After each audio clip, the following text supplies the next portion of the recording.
Brittany, how's it going? Good. How are you? I am doing wonderful. So, what we're doing with Howdy Houston is doing these business showcases once a week for just local entrepreneurs, and I'm so glad to have you on today. And so, what I'd love to learn a little bit about, your business and how you got to Houston, and just kind of go into some of the hurdles that you're seeing as a local entrepreneur, and some of the wins. And without further ado, for the folks that are listening, this is Brittany Harris, and with Roastic Coffee Company. She's a local vendor that basically majority of the business is online. And let me know if I have something wrong. And you have an interesting story of how you built around the brand. And so, Brittany, how did you get to Houston? Were you born in Houston? Did you move to Houston? What was your history there? No, so we actually relocated to Houston in 2020, I believe. I feel like we've been here forever, but I'm pretty sure we've only been here for like a year or so.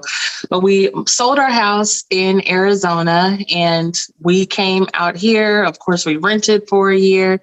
And then we were able to purchase our home. And now we're in Cypress and we absolutely love it, man. Like, Texas is home. Even when we were in Arizona, we were still yearning for Texas. It's the space, the trees.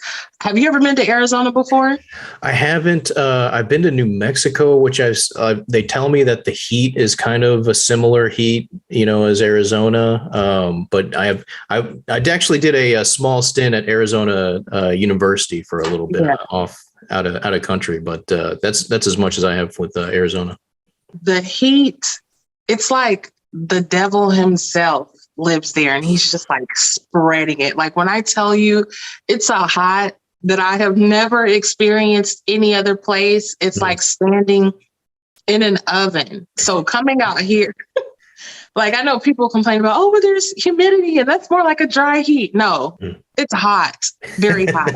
So yeah, we're just really happy, to be out here, and we absolutely love Texas, the people, the food, just the very, traditional culture and all of that. We just really love it out here. So happy to be here. Wonderful. So tell us a little bit about the story behind the business. I know that you have kind of an interesting brand, and you've built that based on some of your former employment that you've had. And so just give me a kind of a quick background of how you got started in that, and what your journey was. Yeah, so my primary background is claims adjusting. And in 2020, I decided I'm tired of claims. I want to try something new. So I got into mortgage processing. And I really enjoyed it because I'm so used to, talking to people who are angry. Now I'm talking to people who are clear to close, and you're moving into your home. You're getting that cash back on that refinance. Like, everything was golden. And then Chris, just randomly this one day, I get this email and it has business update group 2. So I'm like, what the heck is that? And I'm going through the names to see if I recognize anybody. I know 1 or 2 people. I'm like, this is so weird. So I get on that call and it's like 50 of us on the call, and tell me why they laid us off. No. And they muted us so we couldn't say anything. We couldn't cuss. We couldn't do anything. Like, after the call, they said, thank you for your service, and your access is going to be cut. No lie, before I even hung up the phone, my access was completely cut off. So was that a Zoom call or just a phone call? It was a Zoom call. Oh, wow. I'm like, y'all are so ghetto. And the company is small enough to where I'm like, y'all could have been a little bit more transparent, Yeah. But anyways, so they end up laying us all off. So the next morning, I'm just like, well, what the heck am I going to do? I don't have a job. What am I going to do? And my whole morning routine was shot. You make your coffee, you look at your emails, you delete the emails because you're not going to respond. Like, my whole morning routine was just completely shot, and it pissed me off. Like, I didn't know what to do. So I kind of sat, I was depressed for a little bit, but I have to say the one thing that kind of snapped me back into it was my coffee. Coffee is my indication that it's time to get your day started. And after that, I had not had my coffee because I was so pissed off, but fixed my cup of coffee. And it dawned on me like, you know what? I'm experiencing happiness in this mug right now. And I think I would be able to, I could maybe, share this happiness in a mug with other people. So started looking up how to start a coffee company, and now we're here. So let me ask, so you go through that process with your former employer, and then you make the decision that, this is what you want to do. This is your passion. What was that next step that you took? Like, how did you even, figure out the best way to find like roasteries and, the product itself? And then, how did you match that with, the packaging and then, everything that goes into, the shipping process of all that? What was your process to get there? Man, okay. So first of all, lots and lots and lots of research. So everybody nowadays is doing the whole drop shipping thing. But for me, I don't really like that because I don't get to add me to the package. I don't get to add the branding. I'm not, when you do the drop shipping, you're not really involved, which is cool for some people, but for me, not so much.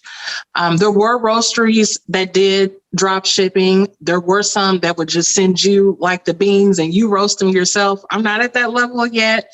But basically I just started research. What do I need to do to start a coffee company? And the first step is, of course, you want to get all of your permits, license, EIN number, the basic stuff that you need to start a business.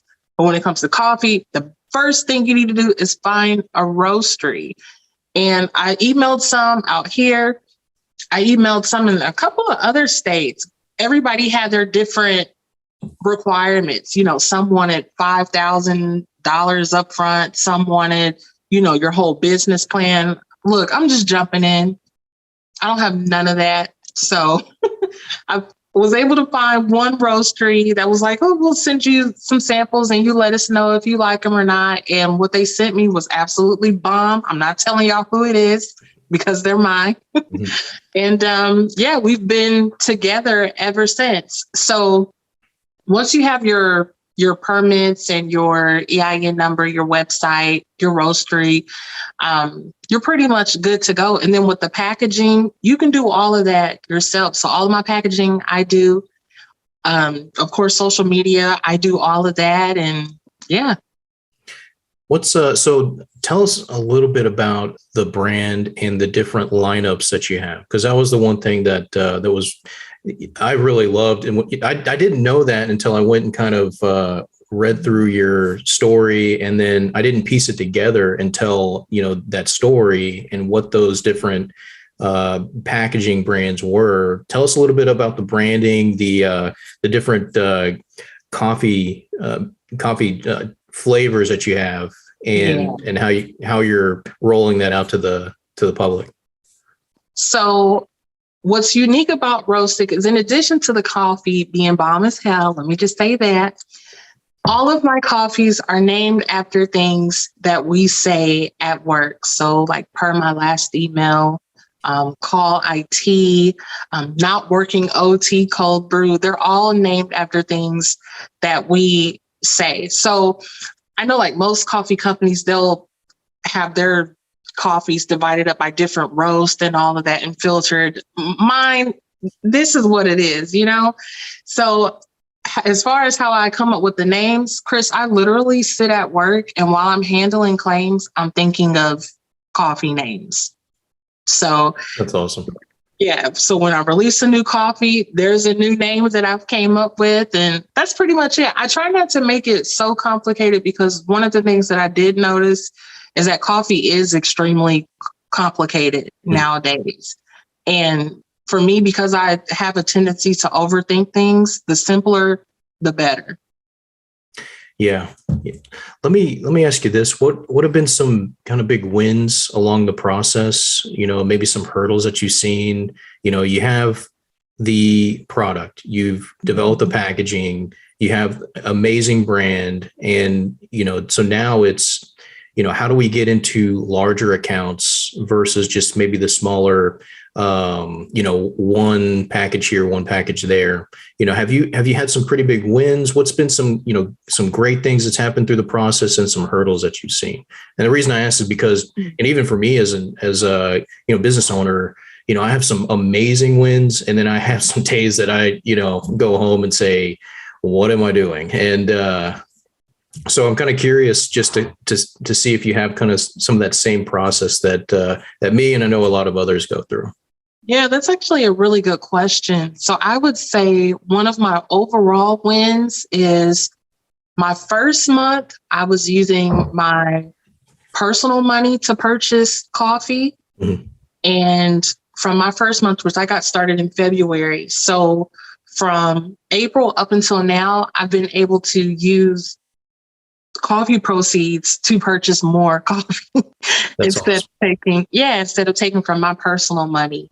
Another win I would have to say is actually being accepted into some of these farmers markets. Mm-hmm. So now I'm able to establish a local presence, and people are like, oh yeah, I bought your coffee the last time I was at, such and such event, and I'm really enjoying it. So that's definitely a win.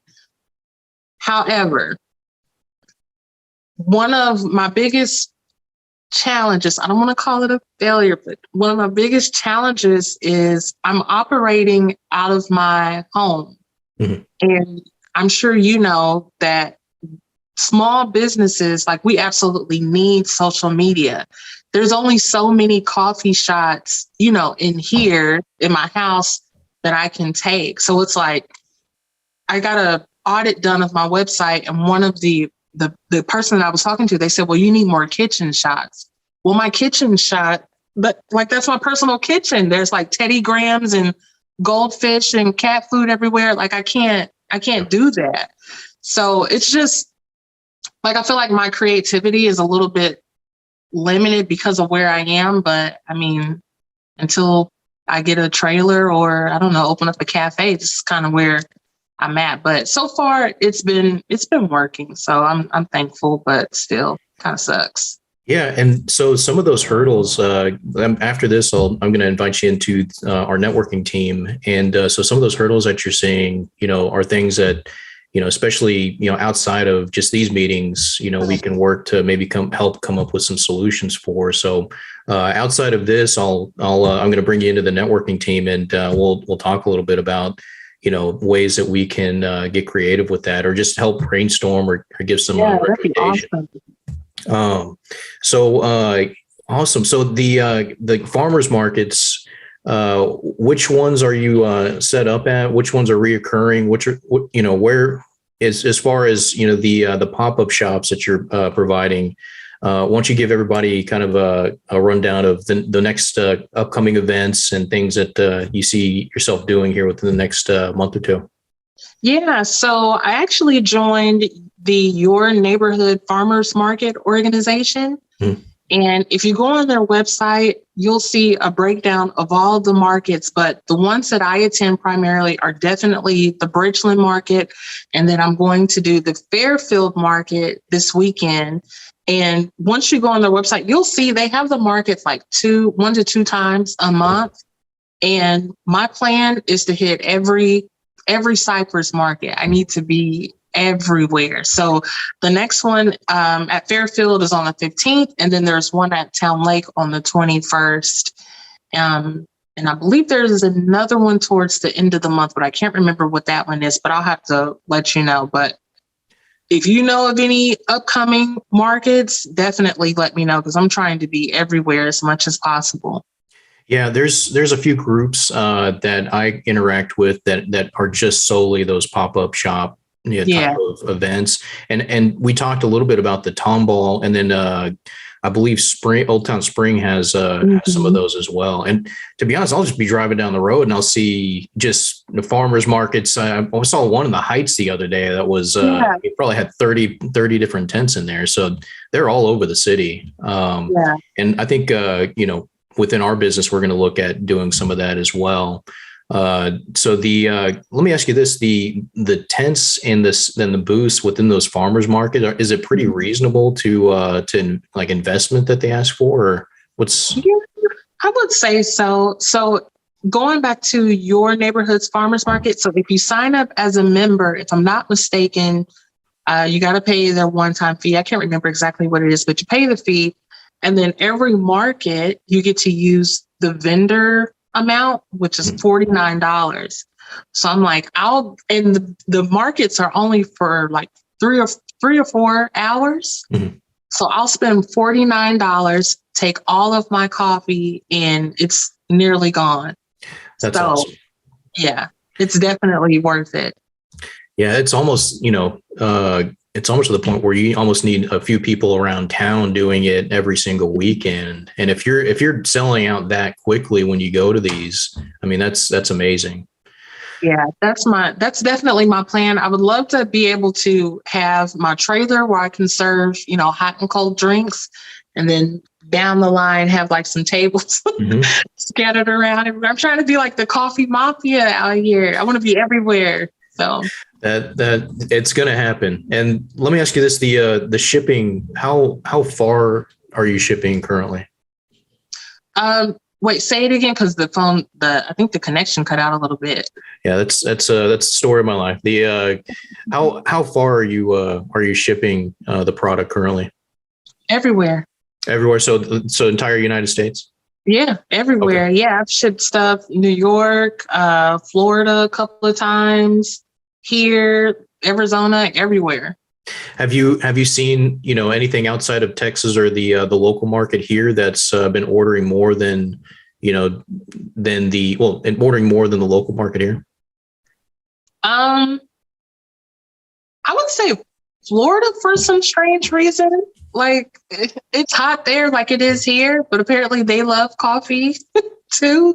So yeah, that is a little strange because when I was doing my research, a lot of coffee drinkers are primarily on like the northern East Coast, like up north. So to have some of the hotter states purchase from me, I'll take it. I'll definitely take it. It's always interesting to me, especially because, you're doing these markets, and then I would imagine that the organic market is going to be, your friends on, within Arizona and then Houston. Yeah. And so it's interesting to me, the marketing pushes that we do through social media, and then the different, if you go into Facebook and do a Facebook ad, for example, and then you really just let Facebook do its thing and find the people that are looking to click on that ad. It's just interesting to see, where the amount of engagement is within those. So you're saying that within your marketing advertisement, Florida has kind of come in where you didn't really expect that.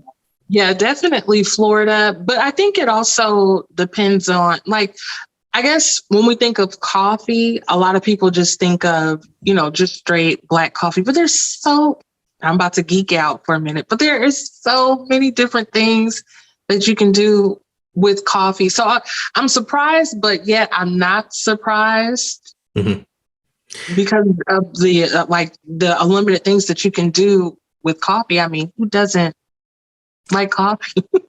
So on your product line here, you have the per my last email, I just work here, the 3-day weekend apple pie moonshines. Actually, I have quite a bit here. The raise, the Monday morning bundle, not working OT, PTO approved. I'm resigning. Rise and grind. I'm probably going to order some of that rise and grind after we get finished talking. I just because I like that. I feel like that's me, that rise and grind one. The mandatory training, and this mandatory training has a bourbon infused. So tell me a little bit about that, if you don't mind.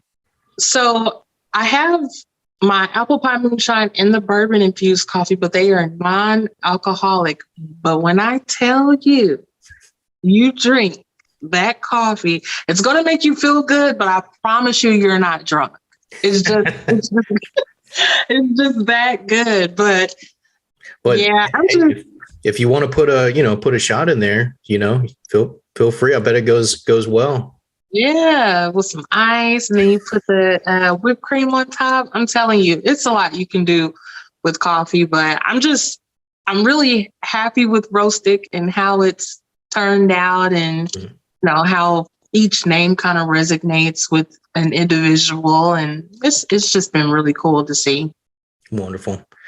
Well, let's go ahead and cap the conversation here. It's been wonderful speaking with you and getting to know your business, and I really look forward to doing anything that I can to help local business owners grow. And with that being said, go ahead and sign us out, and just give the folks maybe an upcoming event that you're doing, or maybe a sale that you have going on.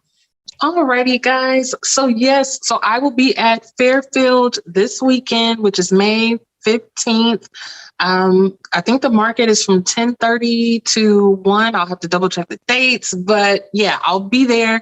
Also, if you look at the top of my website, go to www.roasticcoffeeco.com. You will see that you can buy one bag and get another one 20% off at checkout. And I'm thankful for this opportunity. Like I was telling you on the phone, I don't know anybody out here, so it's really nice to be able to see, other business owners helping other business owners.